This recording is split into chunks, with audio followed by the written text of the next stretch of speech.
Kenapa saya bikin nama Relawan Kerom Bersatu? Karena di dalamnya sudah include semua, ada berapa suku di dalam, ada Maduranya juga, Jawa, ada Sulawesi juga, ada Batak, ada Papua, ada Timur, ada Ambon, lengkap di dalam. Nah, di situ setelah terbentuk struktur, kita mau diarah kemana ini, teman-teman? Tidak ada cara lain kalau nggak ke satu kedua. Akhirnya ke dalam kesepakatan kita bersama, yaitu ayo kita ke 01, nggak ada pilihan kalau nggak satu kedua, karena calon kan cuma ada 4 ya, artinya satu calon, dua calon, 2 wakil, berarti 4 orang Papua ini menurut saya sih adalah orang-orang terbaik di seluruh Papua. Iya. Walaupun di 01 juga ada 2, yaitu calon dengan wakil, itu pasti terbaik. Begitupun juga yang di 2, yang di Mario, itu pasti terbaik buat Papua kan gitu. Itu segala pilih yang mana. Ternyata RKB ini kita memilih ke 01 waktu itu, ke ini BTMC. Pada saat di pemilu pertama itu afiliasinya ke Tommy Mano ya. Iya. Kemudian tapi kenapa sekarang tiba-tiba berubah? Ini yang menjadikan geger gitu ya.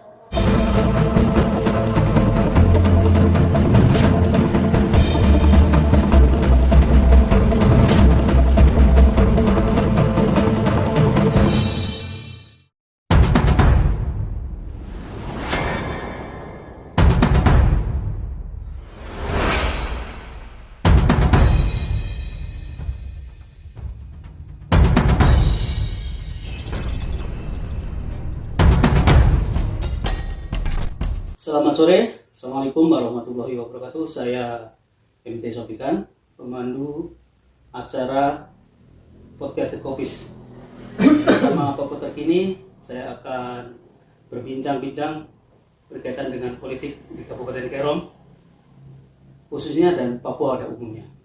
Telah hadir di samping saya, beliau adalah Bapak Paito Ali Sofyan, merupakan relawan RKB. Relawan Kerom Bersatu, Pak ya? Iya, betul. Berkaitan dengan apa yang mau dibincangkan pada saat ini adalah adanya postingan di platform Facebook. Dan saya tidak menyangka ternyata akan seviral yang saat ini sedang berjalan. Tentu banyak sekali ya tanggapan-tanggapan, komentar, bahkan banyak juga yang mengirim pesan berupa Messenger, WhatsApp, dan direct mention. Untuk itu, mungkin sebelum saya berbincang-bincang lebih lanjut, kita perhatikan video berikut ini.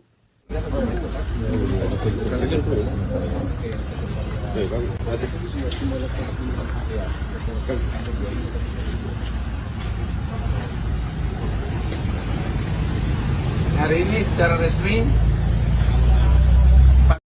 Matius Fakiri Arifin Maropen menetapkan relawan Kerom Bersatu sebagai pendukung di akar rumput Kabupaten Kerom untuk kemenangan Matius Fakiri Arifin Maropen pasangan Mario tanggal 6 Agustus 2025. Pilih nomor 2. Terima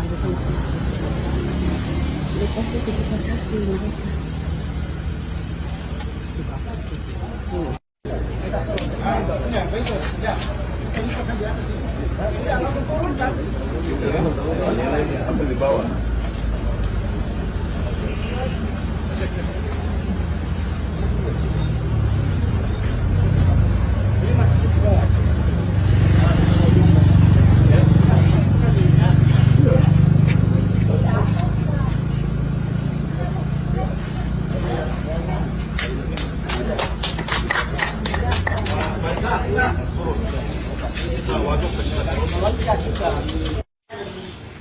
Sini bawa biasa di tengah. Oh. Hah? Sini di mana? Ibu yang jelaskan, kalau misalkan Tidak bagus. Iya. Ya. Satu saja. Sudah begitu, makanya begini Pak. Ya di videonya itu. Dia kan sebentar kita. Oke, kita dulu bervideo ya. Sudah. Siap. Sudah. Video sekarang. Iya.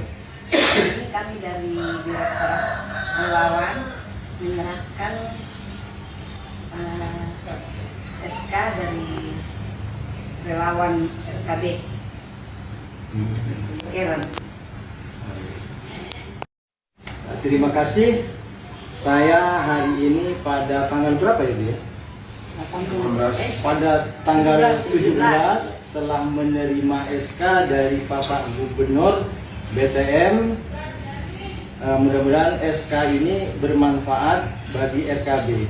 Cuma dalam hal ini saya sampaikan ke Ibu, saya mohon maaf sekali dengan SK ini. Mungkin Ibu dengan Pak BTM dengan sangat rendah hati dari RKB, kami akan kembalikan semula kepada Pak Direktorat dengan Pak BTM. Karena apa? Selama ini mungkin banyak kesalahan dari RKB sehingga kami merasa kurang diperhatikan ya. Jadi mungkin Ibu jangan kecil hati. Jadi SK ini akan saya kembalikan kepada Direktorat kembali karena tidak sesuai apa yang diharapkan dari pertama. Menurut Pak BTM dulu akan diserahkan secara langsung dan di sekretariat, itu infonya. Terus untuk itu dari SK ini saya terima, saya akan kembalikan lagi karena di RKB sudah tidak dianggap, berarti kami RKB tidak akan berjuangkan lagi untuk Pak BTM. Begitu Bu, terima kasih ya Bu ya. Oke, ini saya kembalikan kembali. Bu tenang. Itu tadi adalah video yang viral, karena menurut saya sangat viral karena hanya durasi beberapa jam itu sudah mencapai ribuan, dan saat ini kurang lebih sekitar 2 kali 24 jam sudah 14.000 penayangan. Banyaknya tanggapan, komentar dan lain-lain, termasuk mengirim pesan di WhatsApp, termasuk Messenger. Maka saya perlu klarifikasi kepada beliau sebagai narasumber video tersebut supaya akan menjadi clear apa sih sebetulnya alasan. Di dalam video kita saksikan bersama bahwa terjadi penurunan liho sekretariat BTM CK, kemudian beliau dan kawan-kawan juga menerima nomor 2 di Provinsi Papua, yaitu Mario. Mungkin saya langsung saja, Pak Ito, apa kabar Pak? Alhamdulillah sehat. Sehat ya? Sehat. Ya. Seperti di penyampaian saya sebagai opening tadi, ini boleh dikatakan dalam tanda kutip video Bapak bikin geger gitu. Apa ya? Iya kan? Iya, karena ya seperti saya sampaikan tadi, dalam waktu beberapa jam itu sudah begitu banyak penayangan, dan tanggapan juga tentu ada yang positif juga ada yang negatif, Berbeda-beda di iya, dalam. dan mungkin perlu penjelasan klarifikasi dari Pak Ito supaya masyarakat itu bisa melihat sendiri, karena komentar-komentar yang tidak berdasar itu akan menyesatkan. Tapi setelah Pak Ito menjelaskan, tentu itulah jawaban yang paling clear. Iya. Mungkin silakan apa yang mau disampaikan pada kesempatan ini Pak Ito sebagai bentuk klarifikasi. Oke, terima kasih ya. Sebenarnya saya bawa santai saja karena apa, ini kontestasi politik dalam artian ini kan menuju PSU ya Pak. Iya. PSU tanggal 6 Agustus. Ya. Betul.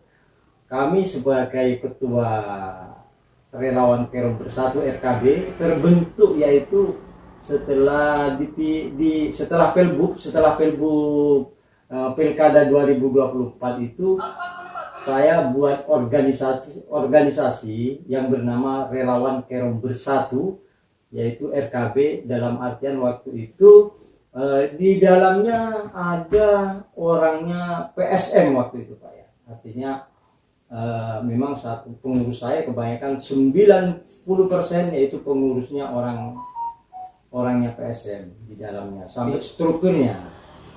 Tapi dari tidak menutup kemungkinan, karena kenapa saya bikin nama Relawan Kerom Bersatu, karena di dalamnya sudah include semua, ada berapa suku di dalam, ada berapa agama sudah ada di dalam. Pengurus di inti itu ada 7 suku, Pak. Saya ada Maduranya juga, Jawa, ada Sulawesi juga, ada Batak, ada Papua, ada Timur, ada Ambon, lengkap di dalam. Nah, di situ setelah terbentuk struktur, kita mau diarah kemana ini, teman-teman? Nah, tidak ada cara lain kalau nggak ke satu, kedua. Akhirnya ke dalam kesepakatan kita bersama, yaitu ayo kita ke 01, nggak ada pilihan kalau nggak satu, kedua, karena calon kan cuma ada 4 ya, artinya satu calon, 2 calon, 2 wakil, berarti 4 orang Papua ini menurut saya sih adalah orang-orang terbaik di seluruh Papua. Iya. Walaupun di 01 juga ada 2, yaitu calon dengan wakil, itu pasti terbaik. Begitupun juga yang di 2, yang di Mario, itu pasti terbaik buat Papua kan gitu. Itu segala pilih yang mana. Ternyata RKB ini kita memilih ke 01 waktu itu, ke ini BTMC kan, untuk PSU. Sebenarnya kalau dari awal saya ini memang orang-orangnya Solo, saya kebanyakan 80% lari ke Solosa, ke ini memang ke Tomimano dari awal semenjak, walaupun tidak terbentuk RKB waktu itu, memang arahnya ke Tomimano. Nah, waktu itu sudah terbentuk struktur, kita sudah deklarasi juga, bahkan sama Pak sudah kenal saya ke kediaman. Karena apa? Menurut saya sih Pak BTM itu orang baik menurut saya kan gitu. Saya pernah ketemu. Tapi di tengah perjalanan nih sepertinya ada pemotongan, Pak. Ya, izin Pak Ito. Untuk pemilihan pertama sebelum PSU ini memang sudah ke BTM ya. Semua RKB ini sudah ke BTM, ke BTM. Orang-orang yang suruh saya 80% orangnya Pak BTM semua. Baik pemirsa, tadi sudah dijelaskan bahwa kronologis terbentuknya RKB ya. Jadi RKB ini berawal dari pemilu Kalda Kabupaten ya. Kabupaten Kota. Dan RKB ini afiliasinya ke 01, pasangan Solosa Mustaqim. Nah, kemudian setelah ada keputusan Mahkamah Konstitusi untuk Provinsi Papua harus PSU ya? Iya. Karena dieliminasi pasangan Pak BTM. Iya, betul. Dieliminasi karena ada skandal pemalsuan dokumen ya? Iya, Pak YB. Betul. Nah, kemudian setelah putusan PSU ini, maka ada dinamika politik di tubuh RKB, begitu ya? Iya. Tentu yang paling tahu Pak Ito ini, dinamika itu. Pada saat di pemilu pertama itu afiliasinya ke Tomimano ya. Iya. Kemudian, tapi kenapa sekarang tiba-tiba berubah? Ini yang menjadikan geger gitu ya, sehingga viral gitu. Iya. Karena memang sangat fenomenal itu. Jujur aja saya sebagai pelaku media itu agak kaget. Bukan agak lagi, sangat kaget ya. Karena di dalam video teman-teman ya, para pemirsa sekalian, kita bisa saksikan seperti tadi saya sudah tayangkan, begitu dinginnya, cool ya, sangat cool. Pada saat pembukaan baliho sekretariat itu begitu cool. Santai begitu, bahkan pada saat baliho itu diturunkan itu kita dengar sama-sama ada beberapa tepuk tangan ya. Iya. Betul. Ini jujur aja saya sebagai pelaku media agak kaget. Ini sebetulnya peristiwa apa? Apa ini sandiwara saja atau main-main atau apa gitu ya? Kemudian kita saksikan juga ada penyerahan SK dan pada saat itu juga langsung diserahkan kembali. Ini memang agak aneh ya, agak aneh, bahkan mungkin sangat mengganggu pikiran kita lah ya. Kenapa ada peristiwa seperti ini gitu? Dan ternyata sudah kita saksikan bersama ya bahwa RKB ini adalah terbentuk pada saat pemilu kada, kemudian berlangsung di pemilihan yang pertama, dan RKB ini mendukung BTM, Benro Tomimano dengan pasangannya. Kemudian sekarang setelah ada putusan MK beralih ke Mario. Nah ini saya perlu penjelasan ulang pada Pak Paiton nih. Mungkin kenapa bisa terjadi seperti itu? Saya rasa politik itu kalau saya punya pegangan cuma 3 dari itu. Ya. Pertama, ketenangan, tenang, nyaman, terakhir menang. Artinya harus punya ketenangan dalam kita bernegosiasi, harus ada keyakinan, ada keyakinan, merasa tenang ya, karena yang nomor 2-nya itu kenyamanan, kenyamanan dalam komunikasi, dalam kita kita sering kemana-mana dengan teman-teman merasa nyaman gitu toh. Terakhir baru harus menang kan gitu, kemenangan. Jadi pertama tenang, nyaman dan menang. Kalau sudah di dalamnya tidak ada kenyamanan, komunikasi itu sudah kurang nyaman. Karena sebenarnya sih kalau Pak BTM baik menurut saya. Cuma ada pengaturan di situ, mulai ada direktorat, ada di situ antara relawan, di antara relawan saling gontok-gontokan kan gitu. Tadinya RKB itu kemana-mana pasti dilibatkan. Itu menjadikan tidak nyaman ya di RKB. Jadi ya jadinya merasa tidak nyaman. Tadinya ARSO 2 kelihatan ARSO 2 dilibatkan, awal di ARSO 10 ada paguyuban, ada dihadiri, itu ada komunikasi lah. Mungkin setelah di pertengahan itu ada penyusup, mungkin nggak tahu siapa ya, nggak tahu orang mana, katanya namanya ada perempuan, katanya orang terdekatnya Pak BTM, saya terima. Akhirnya apa? RKB tadinya sudah terbentuk, mau besar, setiap distrik sudah ada, kok disuruh dipisah. Jadi yang Sukamto, yang Arso. Jadi macam dipecah-pecah begitu. Kok dipecah? Padahal terkecuali RKB tidak akan mencampuri urusan relawan yang lain. Kalau RKB ya tetap RKB berjalan dengan sendirinya. Tapi kalau RKB dipecah harus begitu relawan lain itu kan motivasinya apa? Saya juga kurang paham ini motivasi apa orang ini yang memecah ini. Padahal seandainya kan ada memang sebelumnya ada relawan itu menjadi partner dengan RKB. Tapi ini RKB yang dipecah. Itu yang menjadi pertanyaan bagi saya. Makanya daripada gontok-gontokan di dalam kubu BTM sendiri, relawan di antara relawan, biasanya kan begini Pak, kalau orang mau perang itu harus mencari sekutu untuk melawan musuh, kan begitu. Untuk menghajar musuh harus kita bersekutu. Ini sekutu lawan sekutu baku perang. Jadi lawan hanya ketawa. Lebih baik daripada saya berbenturan di antara teman sesama relawan. Sudahlah saya taat konsekuensinya. Karena ada diminta dari tim RKB dari kampung, dari distrik. Sudahlah kalau begitu Pak Ketua, kalau kita merasa tidak dihargai, lebih baik kita cabut. Jadi itu hampir setiap hari itu. Karena sudah merasa kurang nyaman, karena nggak merasa dilibatkan. Kalau kita nggak merasa dilibatkan, nggak dihargai ya apa boleh buat ya, kita mau tak mau harus cabut kan gitu. Bahkan ada yang bilang seseorang itu di akar rumput itu sudah ada yang pegang, ya bukan RKB lagi. Nanti suatu saat saya bilang yang pegang yang punya akar rumput itu, rumputnya saya akan yang semprotkan gitu, begitu. Saya yakin.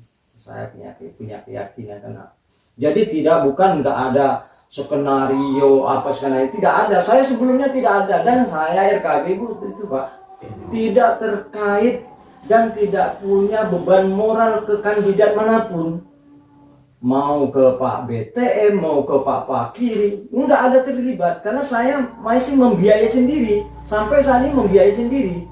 RKB tetap RKB kan gitu.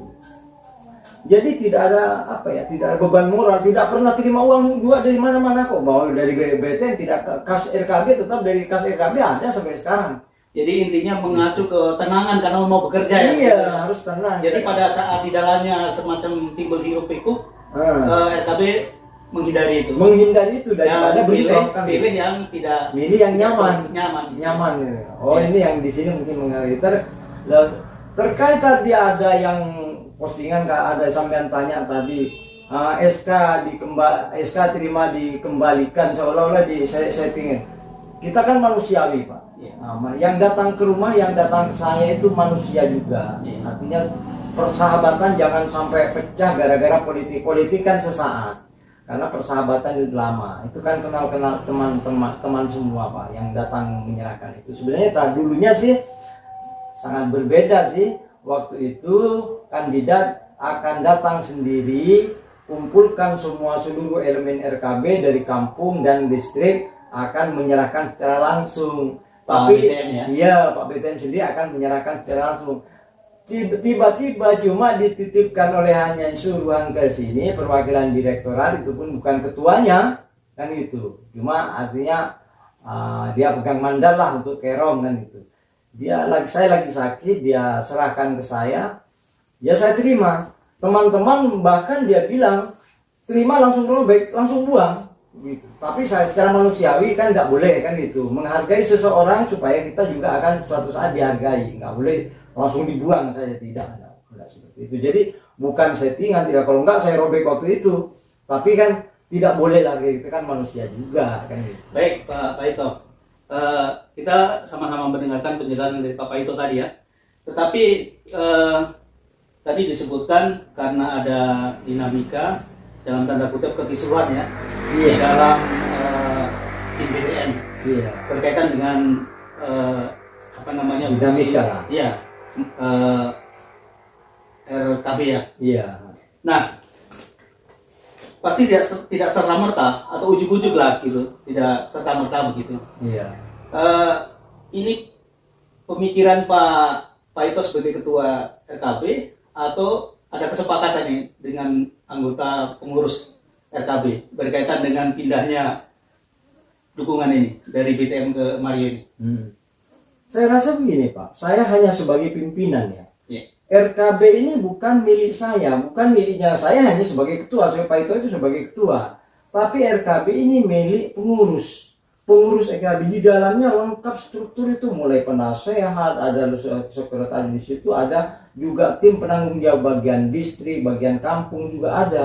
Ini saya sudah tidak terbendung lagi, dorongan setiap hari dari minta kalau memang tidak dihargai, lebih Pak Ketua kita cabut. Saya bilang jangan, saya harus sebagai orang tua akan menengahi. Tapi setiap hari itu ngajak cabut karena apa? Banyak hal, karena banyak tidak dilibatkan. Waktu itu Pak BTM juga saya harapkan datang ke Sukanto daerah, ada kegiatan waktu itu di Arsot 3 Istigosa ya. Waktu ada jamaah itu saya mohon hadirnya, sudah mau hadir ternyata batal. Tapi saya maklumi karena waktu itu ada bertepatan dengan kegiatan ibadah, katanya saya menyadari. Hanya saya juga ada teman lagi yang pengurus RKB yang ada di Senggi, mohon hadirnya Pak BTN juga yang di Senggi. Saya sudah sampaikan ke Sekri juga, saya sampaikan ke Direktorat juga. Jadi sampai berbulan-bulan hanya jawabannya katanya nanti tunggu dijadwalkan kan gitu. Sehingga teman-teman juga ada di distrik Senggi banyak yang marah kepada saya kalau memang sudah tidak direspon, ya kita tarik. Sabar, itu kan sudah paling terburuknya. Ya saya sebagai ketua, kalau sudah semua ngajak tarik, otomatis saya sebagai orang tua, saya sebagai penanggung jawab dan sebagai ketua, otomatis ya sudah, kita kalau beralih kalau karena apa? Tidak bisa. Baik, demikian tadi penjelasan dari Pak Ito sebagai ketua RKB. Kita masuk ke sesi berikutnya. Ini mohon Pak Ito bisa menanggapi komentar. Nanti akan saya bacakan, tidak semuanya, ini hanya random saja yang saya anggap sangat penting untuk diklarifikasi. Karena ini jangan sampai menjadi tuduhan ini menjadi fitnah gitu. Bagaimanapun juga tidak baik. Baik Pak Ito. Tadi sudah dijelaskan alasan kenapa berpindah haluan ya. Kemudian apakah tadi ada pertanyaan apakah itu maunya Pak Ito sebagai ketua atau berdasarkan anggota? Ternyata kita sudah dengar bersama. Saya rasa sudah cukup ya penjelasan dari ketua RKB Kabupaten Kerom ya. Dan ini saya akan membacakan komentar ya. Ini ada komentar, mohon Pak Ito bisa menanggapi sebagai klarifikasi. Nah, ini tidak sudah saya sebutkan yang komentar siapa ya, untuk mengurangi hiruk pikuk lah begitu. Strategi tim MDF adalah membuat video seolah-olah pendukung lawannya dulu telah berbalik mendukungnya. Berapa banyak uang yang harus dikeluarkan? Sebetulnya komentar ini sudah dijawab oleh beliau. Jadi RKB ini berangkat dari latar belakang dukung-mendukung di pemilu kabupaten kota terdahulu ya. Iya. Jadi ini sama sekali tidak ada hubungannya dengan MDF saat ini ya, begitu ya? Tidak ada. Ya, tidak ada. Kemudian tidak berpengaruh ke BTM karena BTM sangat merakyat. Ini Pak Paito juga setuju ya? Tapi itu hanya settingan video orang-orang MDF sendiri. Nah, mungkin Bapak Paito bisa dijelaskan itu. Jadi yang pertama tadi bahwa kegiatan RKB ini adalah settingan. Sebetulnya pendukung MDF yang seakan-akan mendukung BTM kemudian mencabut dan kembali ke MDF begitu. Mungkin walaupun sudah dijelaskan di awal tadi, tapi mungkin ada kalau mau dijelaskan silakan. Mungkin ada baiknya ada klarifikasi dari Bapak ya di komentar ini. Kemudian saya rasa itu dulu. Mungkin Pak. Begini, saya rasa saya selama ini tidak pernah komunikasi dengan tim-timnya MDF. Apalagi dengan Pak kandidat sendiri, Pak MDF sendiri, belum pernah saya komunikasi, belum pernah kenal kan gitu loh. Kalau memang saya dituduh seolah saya settingan itu tidak benar gitu. Aneh ya? Aneh menurut saya. Saya ini orangnya dari Solo, saya sudah beda. Orangnya dari Solo ke BTM dan tidak pernah saya komunikasi dengan timnya MDF. Selama ini memang tidak pernah saya. Artinya dicabut dari MDF. Setelah saya cabut dari BTM kemana? Apakah ke nomor 3? Kan tidak ada. Otomatis karena teman-teman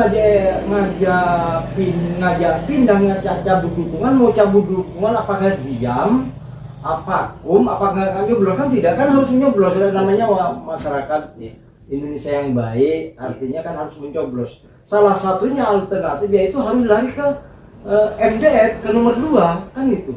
Karena nggak mungkin kita diam saja. Setelah saya cabut kemana? Ya cabut wadahnya akan wadah gitu. Sebagai untuk mewadahi, jadinya saya akan hubungi orang, karena Pak MDF tidak ada, saya hubungi wakilnya kan gitu. Untuk mewadahi RKB ini. Makanya kalau sebelumnya tidak ada yang bilang namanya settingan, itu seorang yang bilang settingan itu dia sudah keblinger kan gitu. Iya. Menurut saya dia yang keblinger kan gitu. Tidak ada yang settingan. Kenapa saya beralih itu beralih?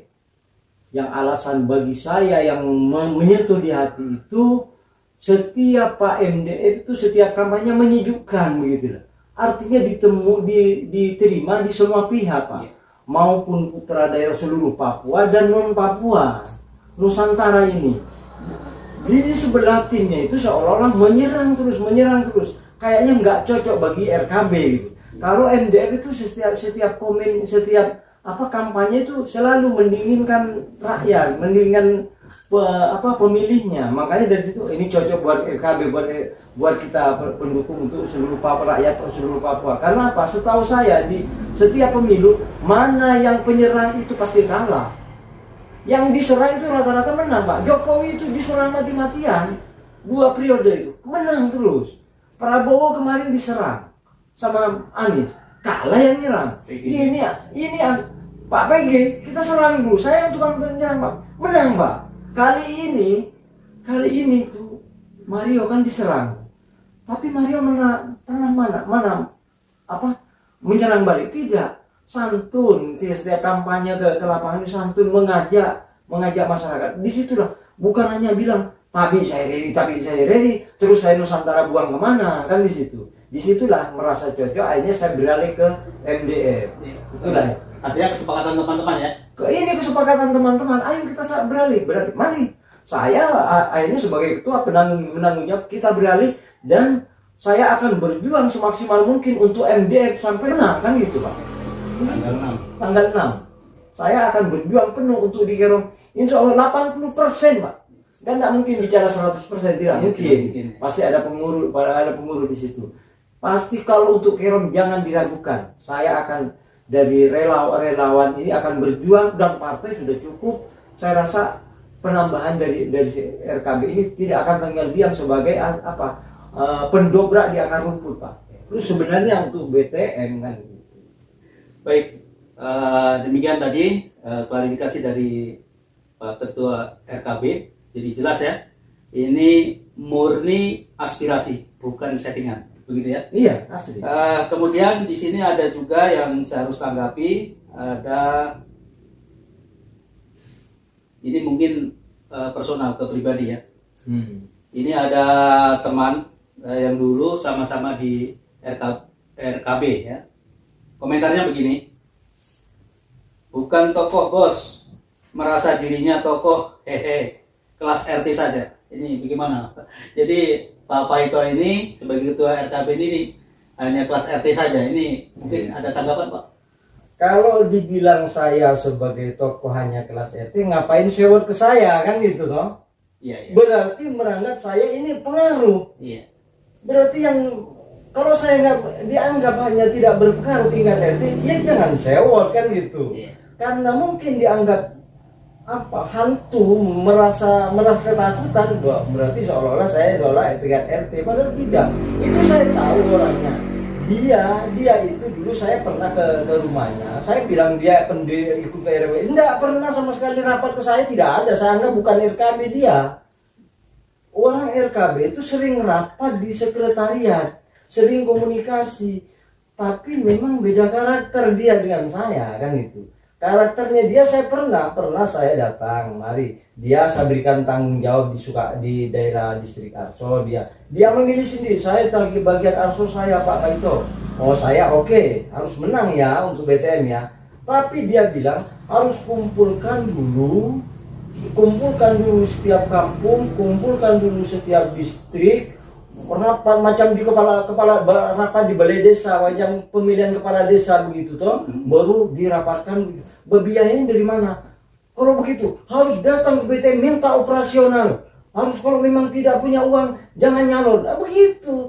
Itu beda karakter dengan saya. Kalau karakter saya itu saya akan mendukung ikhlas murni, saya akan membantu kan. Saya biayai sendiri kok. Tidak ada. Jadi kalau saya bilang kelas RT kah, kelas apa, ngapain sewot kan gitu. Jadi beda Pak, beda karakter. Kalau saya nggak bisa, sekarang saya kumpulkan pemainnya toh, saya kumpulkan tingkat kampung, tingkat distrik. Apakah saya panggil semua tokoh-tokoh? Mau panggil tokoh kalau orangnya MDM ngapain saya pun panggil. Saya kumpulkan itu betul-betul yang kira-kira ke BTM yang searah itu biasa saya kumpulkan gitu. Bukan saya kumpulkan setiap kampung, pilihan nanti ketuanya siapa, setiap distrik kumpulkan lagi ketua siapa, biayanya dari mana? Toh masa mau dikumpulkan tokoh yang kira ke MDF kita panggil juga kan percuma. Jadi saya kumpulkan yang betul-betul orang tokoh yang ke BTM waktu itu. Baik. Kemudian karena saya tidak berhak untuk mengklarifikasi, tapi saya mencoba membuat jawaban dari komentar ini dengan komentar saya begini. Tunggu video klarifikasinya agar kita tahu apa sebenarnya terjadi di RKB, Relawan Kerom Bersatu. Ini adalah merupakan jawaban saya dari komen, karena saya harus berlaku bijak ya, sehingga tidak menjadikan semakin tajam ya di dalam dinamika politik berkaitan dengan postingan ini. Kemudian yang bersangkutan ini menjawab begini, Pak Paito, saya bagian dan dari lahirnya RKB. Bos, mau saya ulang, saya bagian dari lahirnya RKB bos. Yang undur duluan dari kelompok itu kan selanjutnya yang lain ikut undur. Jadi ini yang bersangkutan ini dia mundur kemudian yang lain ikut mundur begitu Pak Ito. Hmm. Mungkin ada klarifikasi dari Pak Ito. Ya, memang rekrutannya itu ada. Dia kan tingkat distrik ASO seberapa besarnya, dia kalau memang merasa bagian di RKB, kira-kira kontribusi apa yang pernah diberikan kepada RKB? Kan gitu, kan tidak ada dia seorang saya di RKB menyelonong begitu aja, tidak. Di RKB itu sebuah organisasi harus ada kontribusi buat RKB kemana arahan gitu. Bukan hanya mengaku RKB abal-abal itu. RKB itu jelas organisasi mau diarahkan kemana kan gitu. Tidak. Kalau hanya katanya bisa dia tarik katanya. Seberapa sih orang ASO 2 udah tahu semua siapa dia kan gitu. Kalau ada 2 orang yang ikut dia itu itu sudah bagus itu. Iya betul, saya tahu orangnya. Itu seolah-olah saya analisa yang ikut dia itu merasa anaknya, merasa dikasih rokok 1 bungkus sampai mati dulu diingat itu orangnya karakter seperti itu. Beda dengan saya, karakter saya itu sangat beda Pak. Memikirkan bagaimana organisasi ini besar, ya perlu kita biayai pengorbanan seperti itu. Baik, terima kasih Pak Ito atas klarifikasinya. Demikian tadi klarifikasi Ketua RKB Relawan Kerom Bersatu berkaitan dengan postingan saya yang sangat viral. Kepada pemirsa Papua Terkini, silakan amati, simak baik-baik video dari awal sampai akhir supaya tidak gagal paham. Dan kalau mungkin nanti akan ada podcast berikutnya berkaitan dengan pemilu kada dan klarifikasi RKB, bersedia Pak ya? Bersedia. Ya. Kapan saja saya bersedia. Terima kasih, kita berjumpa di video mendatang. Saya MT Sobikan undur diri, Papua Terkini. Wassalamualaikum warahmatullahi wabarakatuh.